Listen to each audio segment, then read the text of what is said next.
Well, I hope that um my short amount of what am I trying to say? My short amount of warning that I'm doing a live has whatever. Okay. No, that's not what I want. No, no, no. Manage. There we go. That's what I'm looking for. Sorry. I have to you can't open up on the computer, you can't open up the thing where you can, like, monitor comments and see yourself with a cool delay um until you've already started. And so, like, I start the live stream, and then uh I have to figure this out, get it all, set up real quick so that I can, answer if anybody's got any questions or anything like that. And speaking of such a thing, um please feel free to ask questions, announce yourself, say hi, whatever it is. Um, I hadn't put out a video since I don't know, since the coffee table, a real video since the coffee table video, and I think I've done a couple of little short things there to kind of promote it a little bit. But I thought it would be cool to tell you about a project that I've been working on in secret. No, not really. Actually, I just never intended to uh, record it. You know, uh, if you know anything about filming videos and stuff while you're doing something, especially like for YouTube and everything, where you're going to edit it and try and make it look nice and all of that, it makes the project take about 3 times longer than it normally would. You spend all your time setting up the camera and getting the shot and thinking about, how you're going to put the video together, and you're planning ahead a lot. And this is why I'm not comparing myself to a movie director by any stretch of the imagination, but I'm sure that's why it takes so long, because they have to think about everything and think about how they've already seen the movie in their head. They just have to make it happen. And I'm still very much learning how to see the finished video in my head and decide what's going to happen, how it's going to go, or whatever. And so it's kind of the same for this. You have to think about, what am I going to talk about, what am I going to do, and everything like that. I'm not real good at planning ahead. If you've seen my early videos, or my live streams that from just not too long ago, uh, I'll just get a whim, and be like, oh, I think I'm going to go live, and I'll just push the button, and hey, guess what? I'm here, and stuff happens. So anyway, I did plan a little bit this time. I kind of had an idea earlier in the week that I was going to maybe go live and talk about this, but I wasn't sure yet. I wasn't committed, and then time got away, and it was like, you know what, Saturday is a good day to do this, because people are off work, and they're maybe not doing stuff, and at least around here the weather's not the greatest, so maybe people are indoors. So oh, by the way, I have to start off with a joke. I'm going to start off with a joke. I don't need to read it. It's that one. If you're a woodworker, you've probably heard this. My dad always said, when one door closes, another door opens. He was a great dad, but he was a terrible carpenter. Or he didn't understand air displacement. One of the two. When you close the door and the other one. Anyway, so I started working on this project after the coffee table, and I think I did some other little things in between, but I started working on this project because I was asked by a church friend to turn this antique headboard into a shelf. And um, it was a little, like, I was a little intimidated because um, I was just like, oh man, it's antique, it's old. The woman that asked me to do it, her father is in my men's group, and he's in his 80s somewhere. He's early 80s, I think, or something like that. Apparently this was his mother's bed. So I know it's pretty old. And by some of the ways that it's made, some of the things that I've seen from working on it, the way that it's constructed and everything. It's I'm not an expert by at all on time periods and everything, but I can tell it wasn't made, in since the 1950s probably. It's got a solid core veneer headboard, which means that it's a veneer on the front and back over instead of like over plywood like what we would do now where when it's a bunch of plies of like a less expensive wood. It's a solid piece of wood on the inside, and I think it's oak, I'm not sure. But and then the veneer, it seems like it's walnut, but it's been stained. And when they're at that old, it's really hard to tell. Somebody smarter than me could probably look at it and be like, "Oh yeah, it's this or whatever." But I think it's walnut. I think it's walnut veneer. I'm not sure. Um, it's been stained with like a kind of a colonial maple stain or something similar because it has that kind of honey orange color going on, or gold, like something between gold and orange going on over the like the walnut. And so anyway, I'm gonna show it to you, I promise. Um, I'm not just gonna sit here and talk. But I have a picture of what it looked like. I didn't take a picture. I thought I did. I thought I took a picture of the whole headboard. It had like the full legs, it was like this tall, and the legs were just at the bottom. There wasn't anything in between them down there, but then somewhere around, waist level or whatever, there's a board going across that was 6 or 7 inches wide, and then there's this big fancy headboard with this ornate stuff on it. And I'm going to show you a picture on my iPad because I don't know how to stream pictures. Let me get that. Okay. So there, sorry for the light reflections and stuff. But it has, like turned tops and everything like that, turned sides that the headboard goes into on the side. I posted this on the um reel that I did. So some of you may have seen it on that reel that said, "Hey, I'm going live at 4 o'clock." But this shelf right here at the bottom was originally flat with the headboard, like flush with the headboard. It was just a board that kind of was underneath it. I think um it probably was like, "Hey, we need a little more space so that there's not like an open spot where the pillows, go through or whatever that might be." So anyway, I'm going to take the camera out of the holder here, so pardon my shakiness and everything, but this is it in its current condition.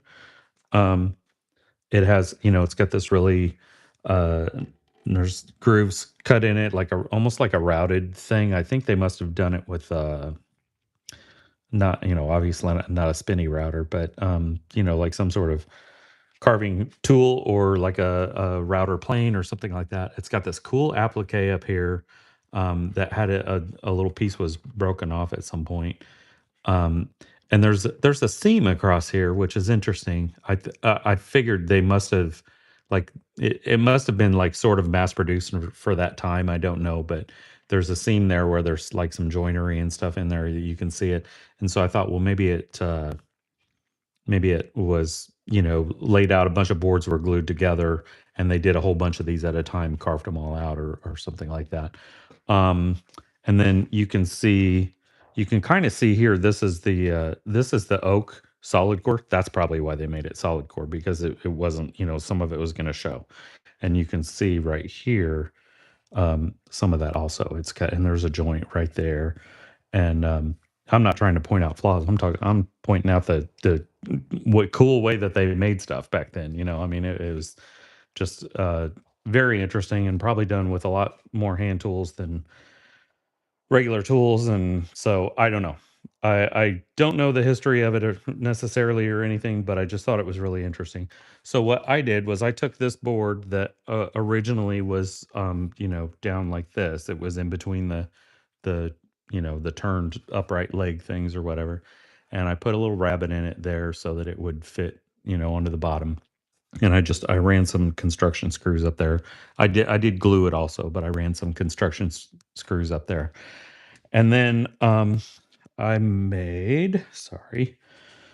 made these pieces they're actually mahogany, but they're the closest thing that I had that will match the color. And this is going to go here, and it's got a miter on the end, and then this piece will go something like that, and then it has a miter that goes the other direction there, and then this piece is going to go there. It's just kind of sitting there right now, but I cut it and carved it so that it matched this curve right here. And I'm going to try to put, well, I'm not sure if I'm going to stain these pieces or not. I feel like they're going to match pretty close, but I might have to put a little bit of stain on them or something to match. But anyway, so it kind of matches that. And then up here, let me show you another picture real quick. If I can. No, not that way. Okay, so you saw it with the turned handles. Um, this is it. Whoops. This is it with just clamps on it, and where that clamp is on the very bottom of the picture there is with the turned things taken off. I had to kind of dig the nails out, and there was right here. It kind of came out and went like that, and it was basically like a tenon. There was a mortise. Oh wait, I can show you. Hold on, I forgot I set them right here. Okay. So these are them after I cut them off, and I'll explain why I cut them off in a minute. But that's what it looked like. These little tenon things went into the turned upright pieces, and um, I had it. I had intended. Was making it into the shelf, just like the first picture I showed you. I was making it into the shelf, and I had the turned things, reconnected. I had taken them apart because the glue was probably, it was really really old, and it was kind of shaky and everything like that. And I took it completely apart. I took everything out, dug all the nails out, and everything like that, and then I epoxied them back in, uh, glued at the bottom and the top. I did mixed up some epoxy and filled the gaps with that, and I put new nails back in through the same nail holes, but holding those in place and everything. And I cut them off. Of course, I cut the legs off, and I intended, the way it was, I was going to just stop this trim piece. Oops, this trim piece. It was going to stop like right there where the bottom of the turn thing started. And so I was doing that. I was finishing that up, and I was just about to get to a point um, where it would have kind of been a point of no return. And I I thought, oh, I think I promised her that I would send her pictures, like an update, kind of progress report, like, hey, here's how it's going or something. I usually do that with commissions. I kind of try and keep them in the loop, unless they don't want to see it and they just want to wait until it's completely done. Um, but so I sent her the pictures and everything, and said, hey, here's how it's going and all that. And she sent back, hey, that looks great. How wide is it? And I measured it, and then I sent her the measurement, and she's like, that's too long. It's not going to work for me, or it's too wide. She said, it's not going to work where I want to put it. Is there any way to change it? Otherwise, I'm going to have to give it to another family member or something, because it was, this antique from the family. And so I was like, oh man, I did this stuff, but it was my fault. I didn't, communicate or get any kind of. I should have asked more questions. You know what I mean? When I was getting it from her, getting the ideas from her and everything. And so I looked at it and I thought, well, I mean, I could just cut those things off. And so I sent it back, and I said, if I remove the two upright things, that's going to knock it down about like 6 or 7 inches or something like that. And I could get it down to like 50 inches, 50 or 51 inches. And she went and measured, I guess, or whatever. And she came back and she's like, that'll work. It'll, that I can get it to fit in there if it's that measurement. And I was like, okay, that's what I'm gonna do. And so, I had this all laid out and everything, and I'd done, I'd been so careful with these turn legs and everything, and here I was about to just saw them off. So, but that's just how it goes sometimes. And so I used my Japanese saw, and I just cut right through these and cut them off.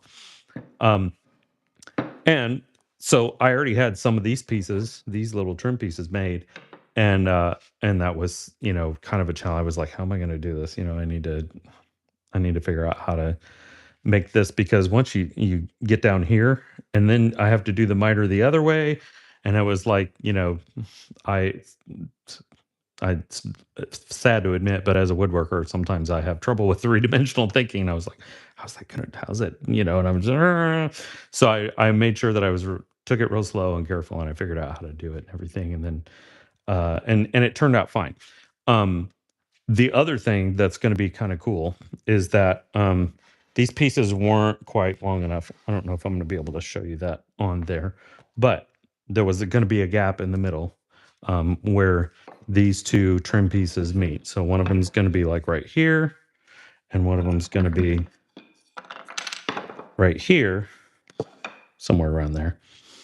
And they are sorry, my camera work is sucking right now. I need a cameraman. Um, so they're gonna be like that, and they're gonna have the miters on the ends, and those pieces go around the side. But I didn't have enough of the material, long enough material that was gonna go in the middle.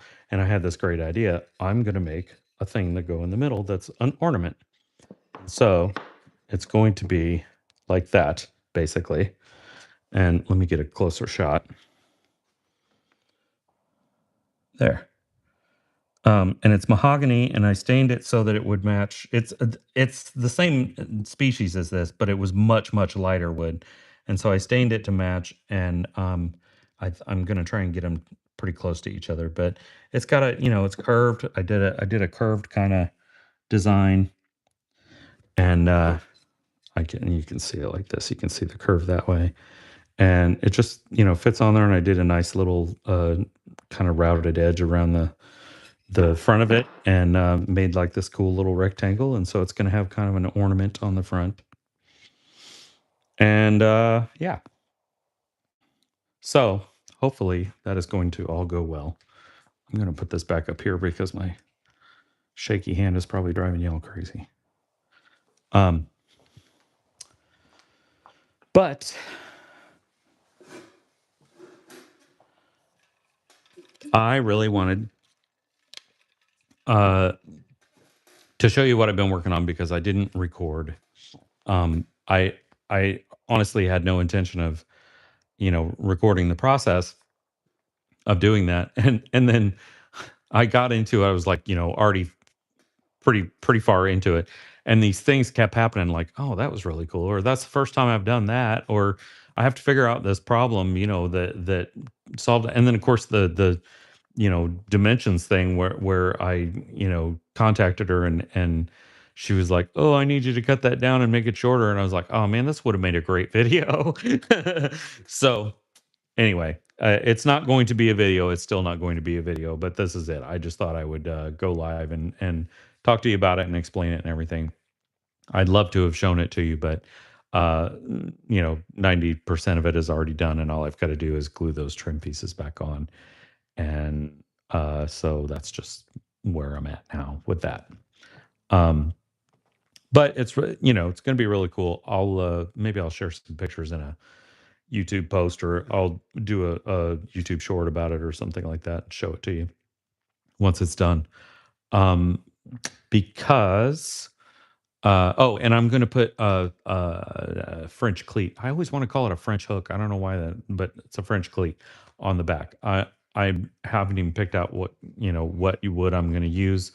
I don't even know. Maybe I could make it out of MDF.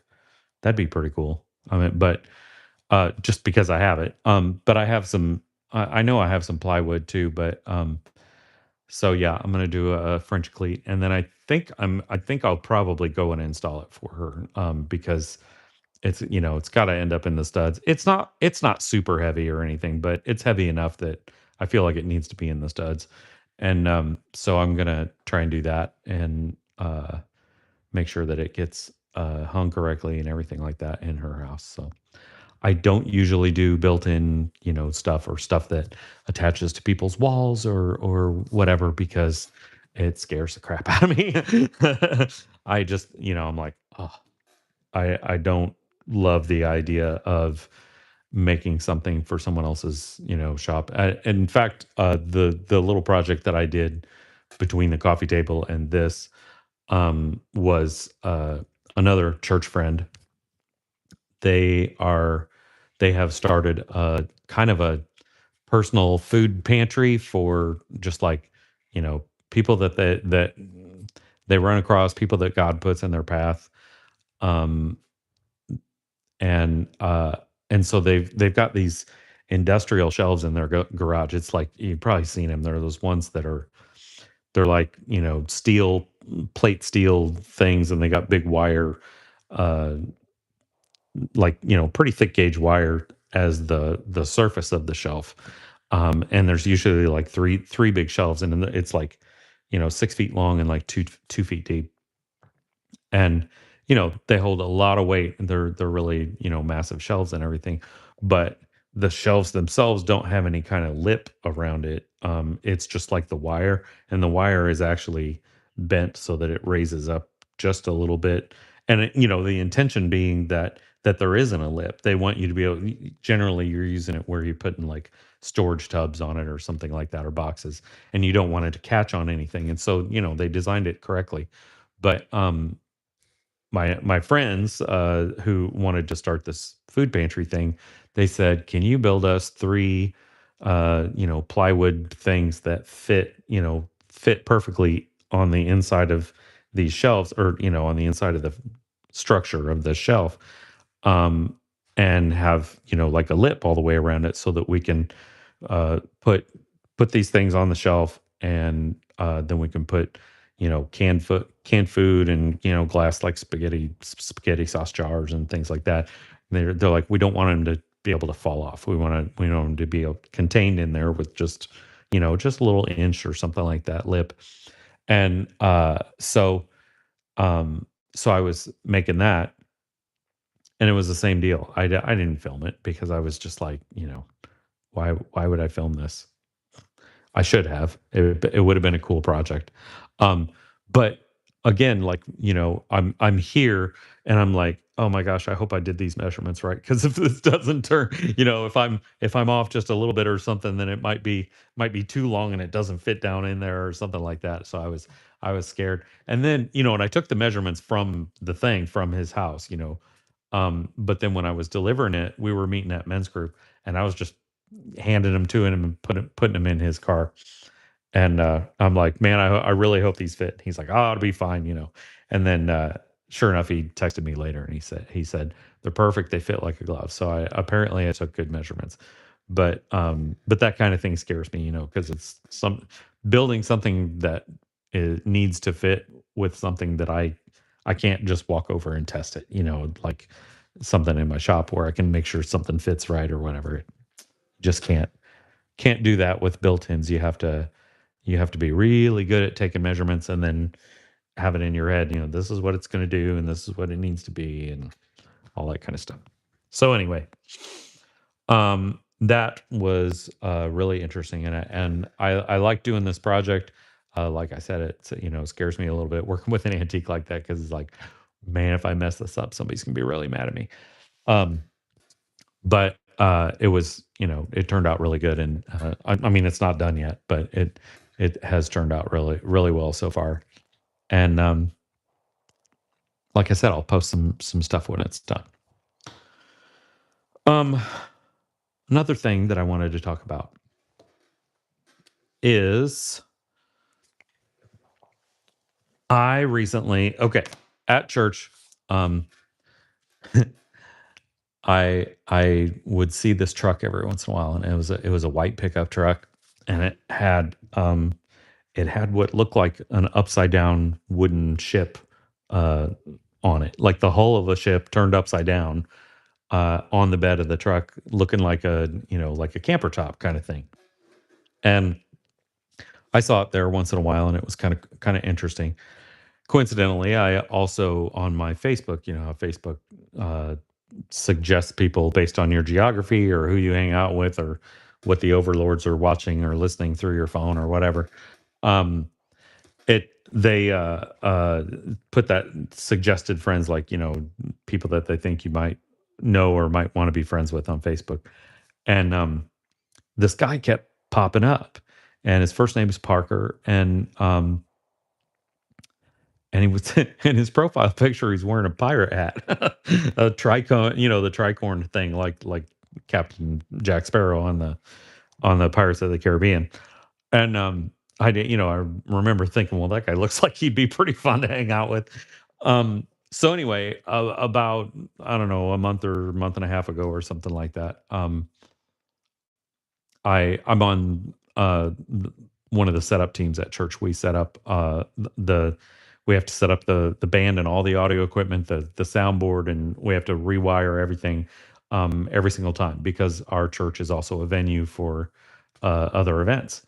And uh, you know, most Sunday mornings we have to set it all up from scratch.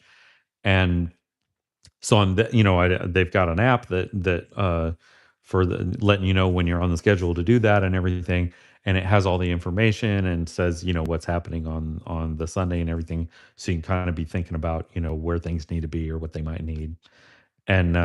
And it said that, you know, that this guy was they were gonna pray for Parker or something like that.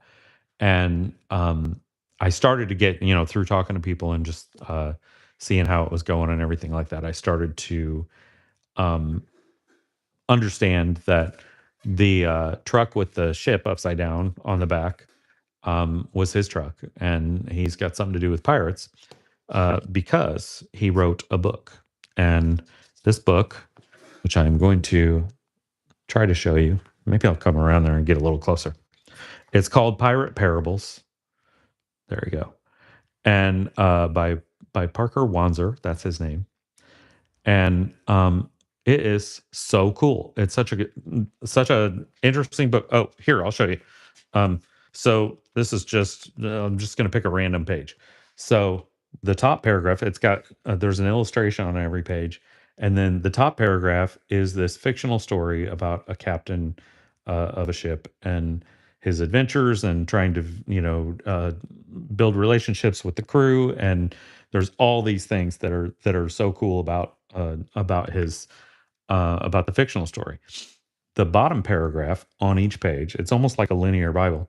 Um, the bottom paragraph is Parker's own story, his actual story of his life, of how he developed ugh, a relationship with God, how he started, you know, learning how to hear from God, learning how to be quiet and get that. And but then just all the times that you know he either needed something or God sent him on an adventure and um, he needed to have something in order to make it work, or he needed to meet the right person in order to make it work, or whatever it was, and God came through for him. And so it's really cool. I It's something that I struggle with, hearing God. I You know, there's been plenty of times where I'm 100% sure that was God, and I was, you know, usually right. Usually. um but a lot of times I second guess myself. Most of the times I second guess myself because I'll, you know, I'll hear something and I'll think it's God, and then you know, at first, and then I'll be like, I'm not sure if that was God or not. Maybe that thought just popped into my head, or you know, whatever. And so is really uh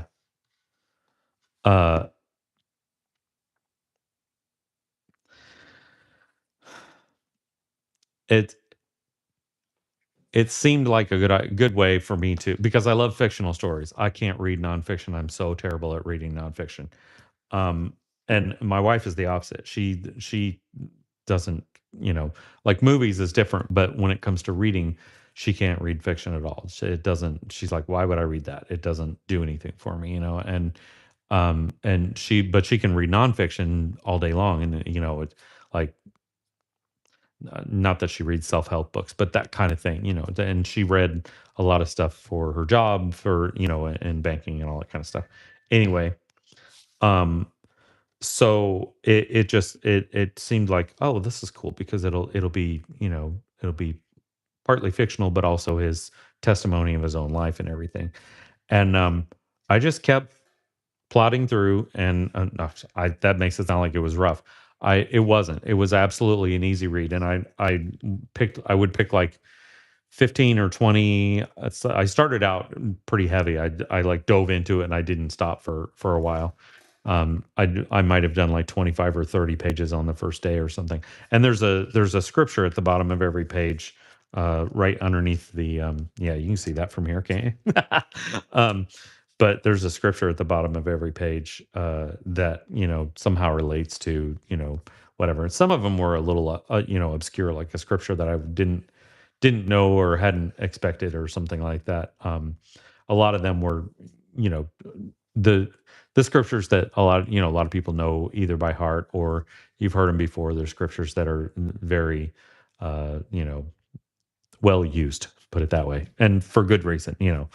Um, but it was so cool, and I wanted like I went all the way through. I treated it like my Bible study in the morning until I was done. And I would read it and read the fictional story and then read his story and then look up the scripture and it kept doing that. And as I was getting closer to the end of the book, it's in like three sections, but as I was getting closer to the end of the book, I was like, oh, I don't want this to end. So I kept like shortening, like, oh, I'm only going to do five today. I'm only going to do two or three today, because I didn't, I wanted it to keep going. But it was very clever, it's very cool, how it was put together. And he's a testament to the way that God works a lot of times because he is severely dyslexic. And he has trouble reading books, much less writing books because of his dyslexia. And and I'm not telling anybody anything out of turn. He talks about this on his Instagram page and Facebook page and his YouTube channel and all that stuff. And there's a website where you can go buy the book and everything. But more than that, he had so let me go back. We had this day at church where they were going to pray for him and just kind of send him off on his way because he was starting this adventure. Um, Besides just the book, it's kind of a cool way to launch the book. He had, I think it was 100. Was it 100? I think it was 100. But however many, there's a bunch of coins. Um, Maybe there's 1,000. I don't know. But there's all these coins that he had made that have like the logo from it's well here. I'll show you. It's right there, and that's what the coin looks like. At least on one side. I don't know what the other side looks like. Off the top of my head, I don't. And he he had these coins made, and he's doing a scavenger hunt all over the country. And so they're going to be at like businesses, um, in different, all over the country. And you go and find it, and if you find one of the coins, I think you get a free book. I think that pretty sure that's the deal. But go to the website. Um it's pirateparables.com. That's the website. Easy to remember, pirateparables.com. And he talks about it, he explains all the things. I think if I'm not mistaken, I think there's one coin that's actually made of gold. And whoever finds that is gonna like have this gold coin. I mean, I think it's worth like $10,000 or something like that. It's really cool. But you get a free book if you find one of the coins. I think they're different business, like I said, different businesses around the country and everything like that. But even if you don't, just buy the book. If you it's not like it's like a children's book, although I think kids down to like probably middle school could read it and benefit from it. Uh, Benefit from his experience and learning how to listen to God and from the testimony from his testimony and everything like that.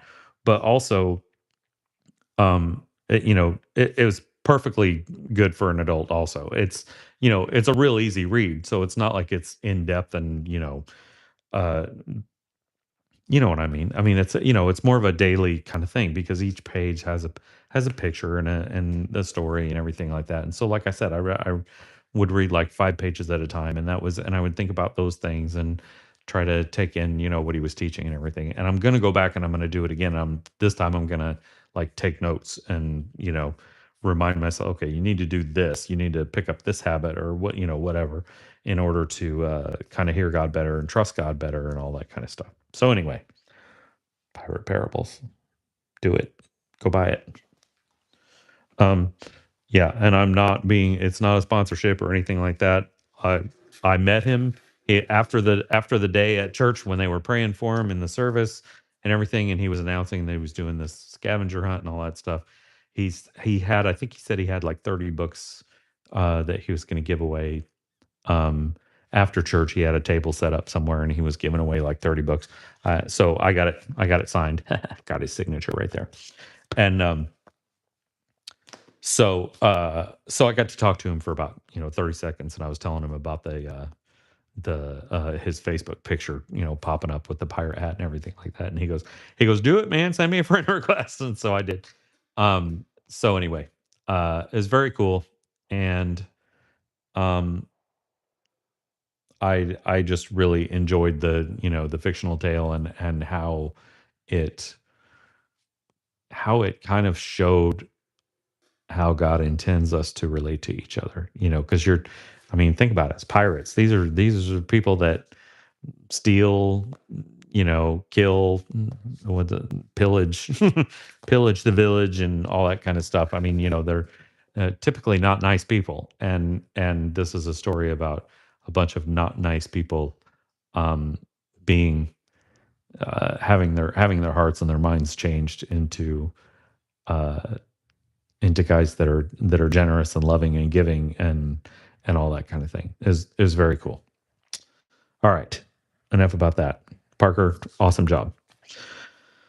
Um, the only other thing that I thought I might do is maybe give you a quick shop tour.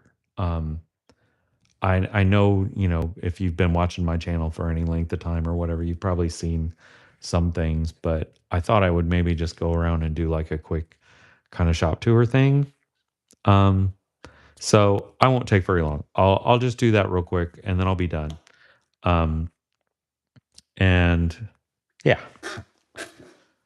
so you're gonna have to put up with my shaky camera work again. Um, the place is a mess. I have not cleaned it. I cleaned off my bench so that I would have space to work and everything. But I haven't my shop is not one of those shops that is clean and nice and neat all the time and everything like that. That's just not who I am. Sorry. But and you're gonna have to sorry about the light box here. This is the important stuff. This is where my TV is. I have a TV and a PA system. The PA system is in here, the little mixing board and the amplifier and everything. And that's just I have it set up so that I can either just listen to Spotify from through my computer or whatever, or I can, put on a movie or YouTube videos or, podcast or whatever and something like that. And I can have it going in the shop while I'm working. And it's, loud enough generally. Although if it's something that I really want to pay attention to, then I don't do that while I'm running the machines. But I'll do that while I'm doing hand tool work or something like that. And this is just a, typical giant big pegboard with all the little tools, normal tools that you would see in most shops. There's sandpaper stuff up here, all that kind of thing. Just kind of handy. Let's go this way. Okay, so cabinets. These cabinets were in the shop when I got it. However, I have added the stickers, and it's a big mess. Some of that stuff's been sitting there since I moved in here, and I am not good about organizing. I mean, I do have a lot of stuff organized way better than normal because I have enough room now, but some things it's just like, I'm not sure where to put that. La la la. I'm not. I'm not paying attention. Um, but just nice cabinets, different stuff. I have all these. I don't know if I ever showed you guys these. I use these. They came from a bank. They were like some sort of. I don't even know. It was like it was like little cubby holes, and these were in the cubby holes, and they would pull them out. And I think they just had like file cards in them or something. I'm not sure what purpose they served there, but they were getting rid of them at the bank that my wife worked at the time, and she brought them home, and she's like, "Hey, can you use these?" And I'm like, "Heck yeah!" And that was, I'm not kidding, that was like 20 years ago, 25 years ago, probably. And I use them all the time. Like you can see right here, I have this one. It's got a bunch of scrolled letters that I cut out that I saved, like because I always do doubles. Um, and there's another one that's got some more letters in it. There's two of them right here that have intarsia parts in them that I for something that I started on and haven't finished yet. I use them all the time. I have them over by my scroll saw. A lot of me using them is from scroll saw stuff, but anything that's like small parts that I need to keep together or something, I'll use them and just it's like, okay, these are all taken care of. They're in this, excuse me, in this neat little box. Um, Hardware, uh, sanders, tools, blah blah blah. Boring stuff. The fun stuff's up at the top.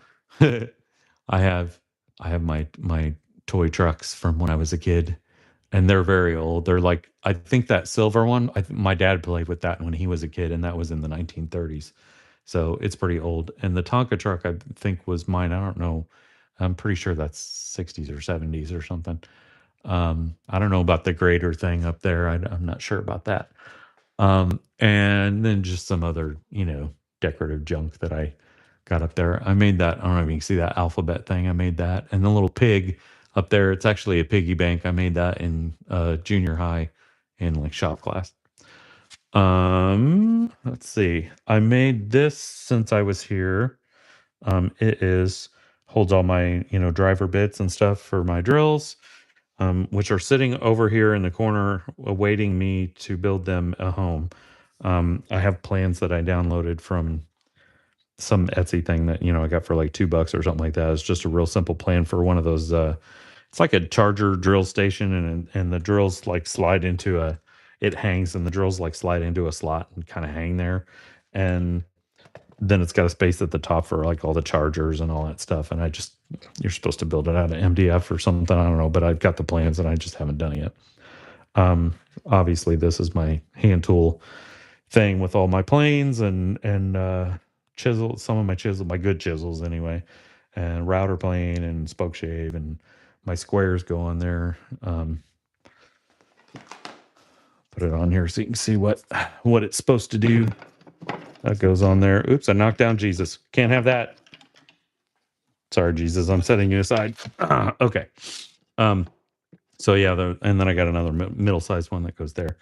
And you've seen this. Obviously, that's my ridiculous look at me board. But it's got a cross at the top, so that makes it okay, right? And the clock that I made. Is my router cabinet, which I also made. I did that. That was a terrible inlay job that I did a long, long time ago. It looks pretty good until you get real close, and then you can see all the gaps. But yeah, so routers, router bits, router accessories, la la la. I built this big clamp wall thing when I moved in here. It's French cleats and these little holder things that hang on it, and saw blades. You'll appreciate this. These are drumsticks. These are broken drumsticks that I cut off and drilled a hole and put it into the stud, and they fit perfectly. They're perfect for the hole size, the 5/8 hole size on a saw blade. My mobile dust collector, which has the what do you call it? The pre-tank separator, the dust separator thing. The heavy stuff goes in there first, and of course it's time for me to empty it, and I haven't done it yet. That's kind of the junk corner. There's a bunch of crap, like pieces that, oh, that might come in handy someday, but I don't care about it very much, and I'm throwing it in that corner. And some concrete blocks for weights when you can't get a clamp on something. My nice miter saw and stand. That thing right there is my old drum platform that my drums sat on back in Illinois at the other house, and I don't have a use for it right now, but I don't want to throw it away. Ladders, implements. These are some. There's a couple of jigs in here. Planer sleds and things like that. This up here, if you saw my video for that, it was my first kind of sponsorship thing, where it was that, it's a little storage thing or whatever, and it's got a deal on the back where you run the drill and it, makes it go up and down. It's kind of nice though. I mean, there's, certain things that I didn't really have a good place to put them, and so I just ran them up there and it's out of the way. Lumber rack and lots of scraps. Also another shelf with lots of wood on it. And here's my bandsaw with the eyeballs on it. And it is an 18-inch Rikon, which I bought after we moved here, and I love it. I'm very thankful for having it. It makes some things so much easier. There's a bunch of vertical lumber storage that I don't want to put on the racks. Let's see. I'm going to keep going around the edge. Extension cord. Unleash the Archers Tapestry. One of my favorite bands. There's the clock that I thought I had lost for a year until I finally found it after we moved. More Jesus stuff. And there's a video on that sign. Whoops, I'm pointing on the screen. That sign right there. There's one of my videos about that. And also another video about that coin map up there. So you should go watch those right now. And this is for now, it's my finishing cabinet. Lots of finishing things in there. Yes, I know it's not fire safe. Don't tell anybody. And it's all my woodworking magazines are in those tubs right there. Remember those woodworking magazines? Extra table for just kind of catch-all place. This is a drafting table that I got from a lady at church way back a long time ago, 15 years ago at least. 20? Maybe somewhere around there, 15, 20 years ago. And it's super cool. It's really old, and it does tilt up and everything, and there's a T-square thing hanging on here that it that works with it. I actually might be giving that away at some point in the distant future, but for now, that's my desk. The only reason the only reason I would give it away is because it's kind of a drafting table, and I don't really do, I draw stuff, but I don't really do like drafting stuff or art kind of things that would require that. And I know somebody that does, and they don't have one. And so once they have a space built for it, I'm going to give it to them. And I'll just build myself a new desk for in here. I'll just build a new desk. It'll be fine. And this is my bench of bench tools. I made, this is another video I made a while back that it's just a 4x8 sheet of plywood on a 2x4 frame, some pine boards at the bottom for storage. I've got a little dust collector down there that comes up, the hose comes up through the table, and it can connect to all the ones that have dust ports. And mortiser right there, little lathe, oscillating spindle sander for a belt disc sander thing. Yeah, that's it. There you go. Look at that. My DeWalt scroll saw. This is the one that doesn't make noise. Anybody who knows DeWalt scroll saws knows what I'm talking about. And my drill press that I like it, but the little spring thing that makes it go back up. Oops, I almost knocked that over. Broke, and I had to replace it. And the one that's in there now is not as strong as it used to be. So, but it's okay. It's not a bad deal. You saw my planar in feed out feed table video. If you did, if you're let me try that again. Got it on the first try. Um, if you didn't see that video, go watch it because it's interesting. I used some old poplar plank, this great big old thick poplar plank to build the frame for this planer sled in feed and out feed table, and I have my joiner right alongside it because that just makes sense. And this is my table saw, which I built onto a cabinet. Actually, the base of it is right there. Um, not doing anything. I need to figure out a purpose for that. I don't know if you can hear that, but my neighbor's shooting. And they shoot a lot, and it's right next door. So there you go. Welcome to Tennessee. Um, but yeah, so this is a jet table saw that was it was the floor model that they had, like the display model that they had on the floor. And I got it for $700 in like maybe 1999, somewhere around there, right around the year 2000, something like that. And it came on that stand down there. And I, then eventually built this cabinet, and I built a router table into it. Hold on. There, you can see the router table. See?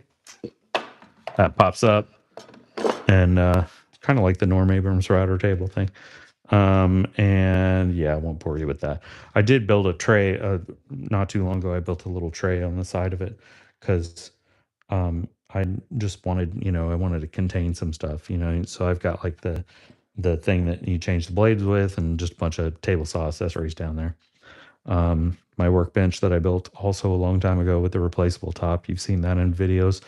Although I added the roll of brown paper on the end so that, and eventually that is going to become my finishing table, and it's going to go over there where my motorcycle is. By the way, anyone want to buy a motorcycle? I go back and forth on this. I try to sell it and nobody wants to buy it, and then I ride it again the next time and I'm like, what was I thinking? I'm not selling my motorcycle. That's crazy. And yeah, and it's still there. I do ride it. I ride it, about once a week to men's group and different things like that. But if somebody came and offered me the right amount of money, I would sell it. So just saying. It's a Harley 883. It's a 2008. It's fuel injected. Runs like a champ. Always has. Anyway, um, so yeah, this is going to be the finishing table. It's going to go over there, and I will expect. Oh, sorry, over there, and I will expand my little cabinet, my finishing cabinet. I will either make it bigger or put a real fire safe kind of cabinet over there. That's what I need to do. And then I'm going to build an in-feed outfeed. Let's move on to the subject of future projects. I'm going to build an in-feed outfeed, or not in-feed outfeed, just outfeed table that comes right off the back of the table saw there. And it's going to have like the slots in it so that when you run the miter thing or my crosscut sled or whatever, it won't stop it. It'll have the slots built into the table. But then it will also be, what was the other thing it was going to be? The top is going to be like a torsion box top so that it's super flat. And then it's also going to be downdraft table on this end over here. So it'll have a bunch of holes in it, and you can run the sander on it when you're sanding things and hook the dust collection up to the table itself, and it will suck the dust down into the table and into the collector. And I cannot wait until that happens because when I sand stuff, it is ridiculously, it's bad in here. I shouldn't say that. It's not that bad. It's just that it doesn't have anywhere to go. A lot of the time when I'm working in here, when it's not winter time, I have the doors open. I'm doing this because I have an air cleaner up there. That right there. That's my air cleaner. And that's the side that blows out. And this is the side, if you can see, if I can get the camera, there we go. That side right there, That's where it sucks in on the filter side. So I do have an air cleaner, and it helps a lot. Like I said, most of the time I have the doors open, um, but can't always have the doors open. And unless there's a breeze blowing through or something like that, the sanding, the sawdust is just like it gets thick sometimes. So anyway, I don't know what you're talking about. Um, all right. So that's pretty much the shop tour. The only thing I haven't shown you is the chin up bar up there. Sorry, stupid light thing. Yeah, and I use it so often. It's like any piece of exercise equipment. You just want to hang clothes on it because it's never getting used. So sorry about the shaky camera stuff. Um, I if you stopped by, if you hung out with me for any length of time, I appreciate it. Thank you. Um, I hope that you guys will subscribe to my channel and uh, watch my videos that are coming up. I'm building a really cool clock coming up soon. That's got to be my next project because they've been waiting a long time. And so that's going to be next. I'm planning on, at some point, I'm planning on building that outfeed table. I'm going to be working on, I got a whole lot of things coming up. I'm building myself a headphone stand for like the big over ear headphones. I'm going to build a stand for them that goes with my desk, my standing desk, the mahogany one that goes up and down. What else What else do I have coming up? I know there's like 3 or 4 projects, and I need to make more boxes. I need to make more boxes and possibly smaller things that are, more. I hate to call them impulse buy, but you know what I mean, like smaller things that are in the, you know, $10 to $15 range that people won't think twice about buying, but something that's nice. I want to make it nice. Um, but anyway, I've got, the one shop that we had some stuff in here closed, and somebody else bought it and reopened, but we haven't approached them yet about having stuff in there. I say we because my wife makes stuff too and sells it in shops. And but the Copper Fox Gallery in Leapers Fork, Tennessee, was so graciously accepted me their into their gallery with some of the boxes that I made. And I did, I sell one every once in a while, not very often. It's a very kind of like high end art shop, but it's so cool. I mean, they're super nice people, and I haven't been there in a while, and I haven't taken them anything new in a while, and so I'm feeling bad about that. I need to get busy and do that too. So anyway, I think that's about it. I've been on here for an hour, 58:09, 58:10, 58:11. I've been on here almost an hour, and I really appreciate you guys. I'm so very thankful that I have. Sorry, squeaky chair. Anybody want to buy me a new chair? Um, I'm so very grateful for the uh, subscribers that I have. Like last year in January was when I made my first little batch of seven, and I think I called it 7.5 boxes or whatever. And I think around that time I only had like 175 subscribers or something. And not that I've like massively grown since then, but I've, probably quadrupled that, or I don't know, math is hard. But I have, just as of today, I have 717 subscribers. And for me, that's a lot. That's awesome. I can't believe, I'm always, my mind tries to go to needing, more subscribers, because of course I would love this to eventually be a source of income. That would be great. But even if it never is, that's okay, because I'm here to show you what I make out of wood and to talk about God, and he's the he needs to be the center of this, and I try to make that happen as much as I can. Um, but if it ends up being a source of income someday, that's great too. But my mind, of course, is like, oh, you need to get more subscribers and everything like that, because that's how you're going to get how it's going to become a source of income and all that stuff. And then I think to myself, wait a minute, 700 people. How many is 700 people? And my church, I think, probably has somewhere around 800 people in it, and they're never all there at the same time. I mean, almost never.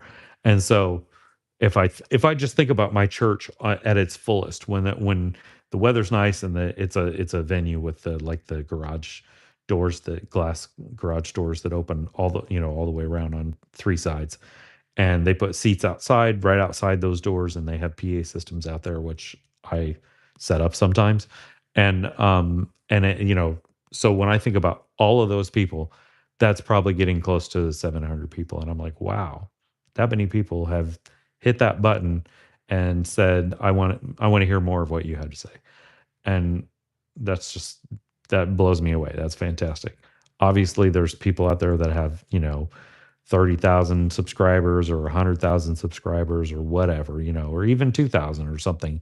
That's amazing. And maybe I'll get there someday. That's fine. But I'm very happy. I'm very grateful with all of you guys that are already subscribed. I appreciate you, and I hope that you enjoy what I have to say.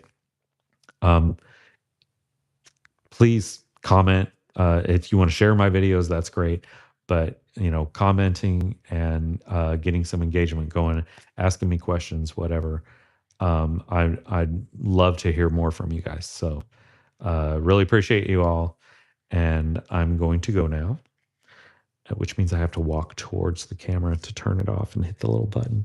There's not some cool way that I can just go, bye now, click, and it ends. I have to walk up there and look like a doofus. But anyway, I'm very thankful for you guys. Hope you have a great night, and I will see you next time. Bye.